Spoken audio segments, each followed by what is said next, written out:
po ay mag-school supplies haul. Dahil malapit na ang pasukan ay nagunti-unti na po akong bumili sa online shop.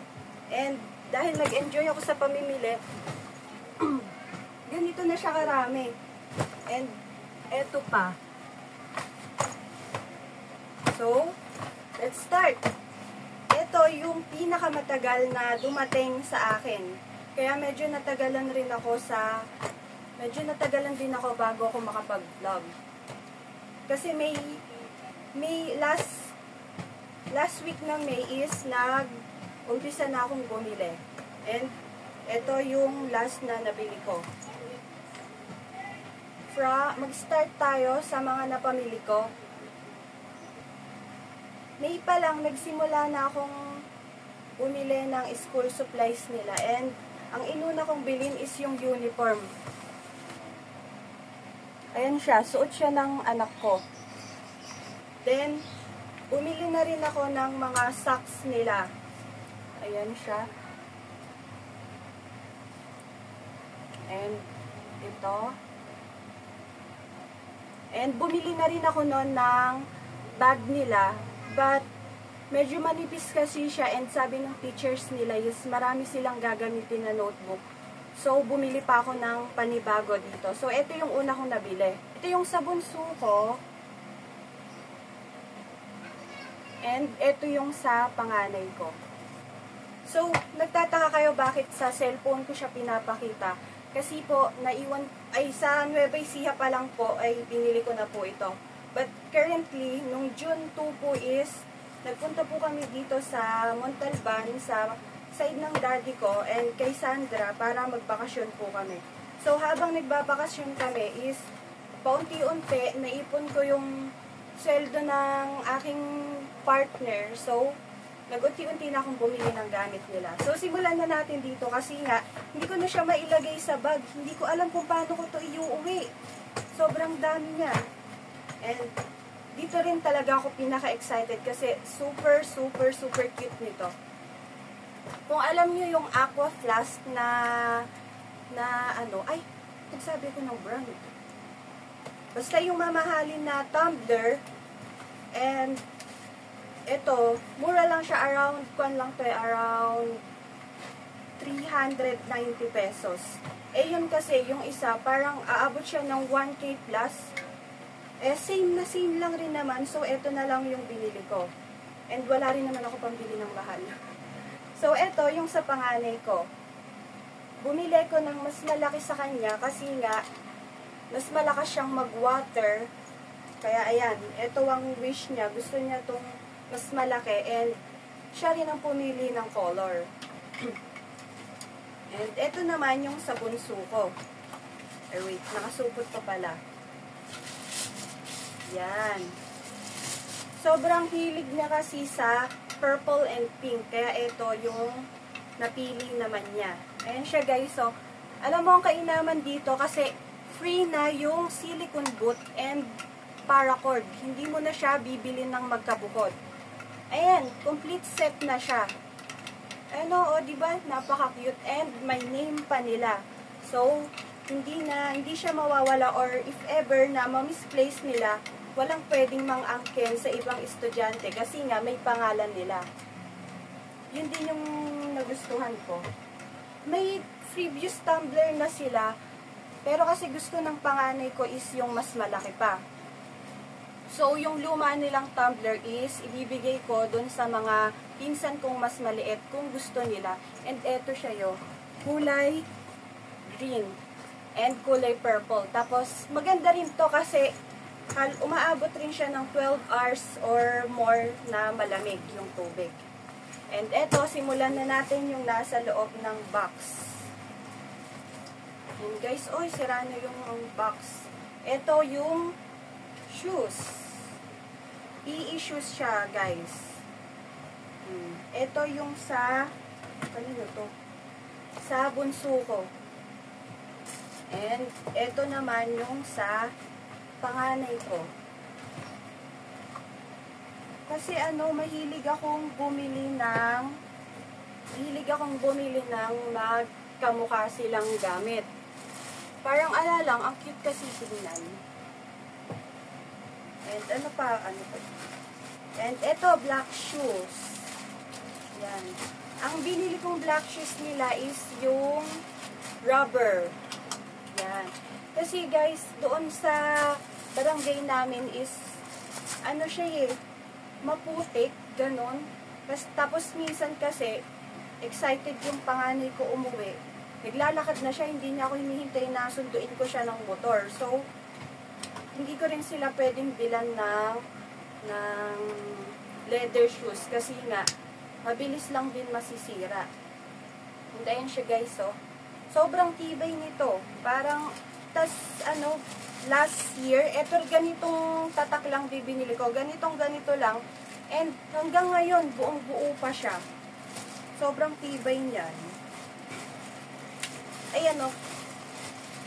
Nadoble nga yung bili ko kasi nga yung una kong bili is malaki yung size. Niloko ko ng Medida. Mali yung size ng Medida namin dito kasi sinukat ko yung paa nila. So, kung ano yung sukat ng paa nila, yun, in-order ko. Kaya lang, ang liit pala ng kwan ng Medida. Kaya, ayun. Ang kwan tuloy nung nabili ko, sobrang laki. Parang, ganyan ganyan yung laki sa kanila. Hindi naman nila maisusuot. Kaya nag-downsize ako ng 2. So, yung sa bunso ko is, yung una kong nabili is 28. And super laki. Nag-downsize ako sa 26. And ayun, kasya na sa kanya. Ayan siya guys. So, kung hindi ko siya mabenta, siguro next year yun. Sana kasya na sa kanila para mag-ano. Hindi naman sayang, diba? And eto, bags. Kasi yung una nilang bag is medyo manipis siya. Hindi naman siya sobrang nipis, pero medyo may kanipisan kasi hindi kakayanin yung mga gamit nila sa school. Mamaya, ipapakita ko sa inyo kung gaano karami yung gamit nila. So, eto yung sa panganay ko.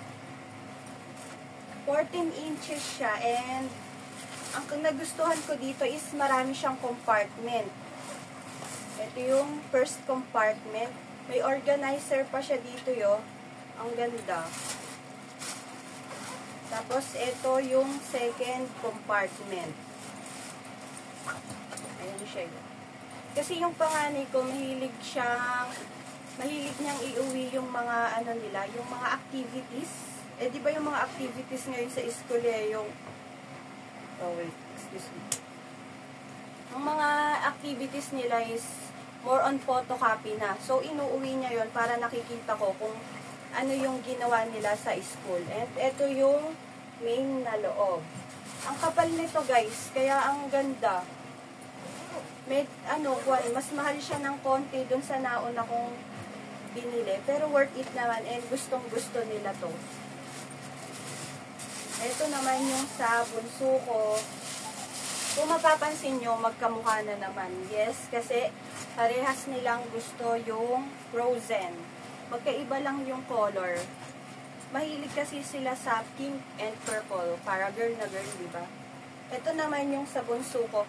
Ang cute nito. Kasi nga, ayan tingnan nyo tatlo rin yung compartment nito. And ayan diba? Ang ganda niya. May organizer pa siya sa loob. Tapos, ito, makapal din. Ayan, hindi siya yung basta na, basta mawawasak, mawawarak yun. And ito yung main na compartment. Yan, nakapal-kapal din yan, guys. And ang nagustuhan ko kasi dito is yung niya sa likod. Yan, sweat nag-absorb siya ng pawis. Ayan, ang kapal niya. Wait, tumahol yung aso namin.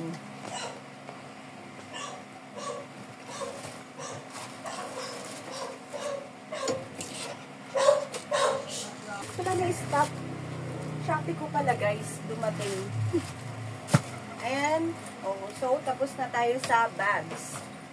And, eto, dito naman tayo. Ang laman nito is mga pencils. Yan. Ito. umorder ako ng 15 pieces na pencil nila. Ito may pangalan na siya, naka-engrave na yung name nila. Ayan. Tigisa sila. Hindi naman sila magkakapalit kasi nga may pangalan. And, inorderan ko rin yung pinsan nilang lalaki. Ayan. Para hindi na rin bibili yung mama niya ng lapis. And dito, eraser. Siyempre, kapartner ng lapis yan. Alam mo naman yung bata, madalas magkamali sa sulat. Ayan. Ito siya. Ang cute nito yo kasi igaganyan mo lang siya, oh. Lalabas na yung eraser niya. And, may free pa siya na refill. Yan. Ito yung sa bunso ko. Ay, hindi. Sa bunso ko to. Dito na ako. Pare-parehas kasi yung ino-order eh. Tapos, ito yung sa panganay ko. Purple. Para ka-turno lang din. And, sharpener. Pangtasa. Pangtasa ng lapis. Yan. Ito yung sa panganay ko. And, ito yung sa bunso ko. And, glue para sa mga art project nila, and scissors. Hindi na ako bumili ng mga colored paper or ano, kasi nga last year hindi naubos yung pinamili ko nilang sa kanilang ganun, kaya yun na lang din ulit yung kuha nila. Diba? Sa loob ng malaking bag, may maliit pang bag. Ganun kadami yung napamili ko. And kinumpleto ko na kasi hanggat nandito kami, sinamantala ko kasi nga free shipping lang dito. Unlike sa dun sa amin, ang laki ng shipping niya, 58 pesos. And towel is a must. Kasi alam nyo, diba, sa school, mainit. Hindi naman yun private school.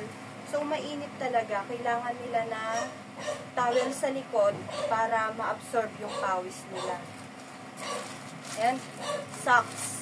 Ito yung socks nila na pang PE. Kasi yung unang pinakita ko sa inyo, medyas nila yon para sa black shoes. Ito naman, para dun sa rubber shoes nila na pang PE. Yan. Ito yung sa bunso ko. Pink. Pink strawberry siya. Yun yung napili niyang design. And ito yung sa panganay ko. Purple. Cute-cute lang siya yo, oh. Ayan, oh. Strawberry din siya and may grid na design. Ang ganda rin nito. And panty. 1 dozen ng panty to ng bunso ko. Ito yung sa panganay ko naman. 10 pieces to. Ito, crayon case.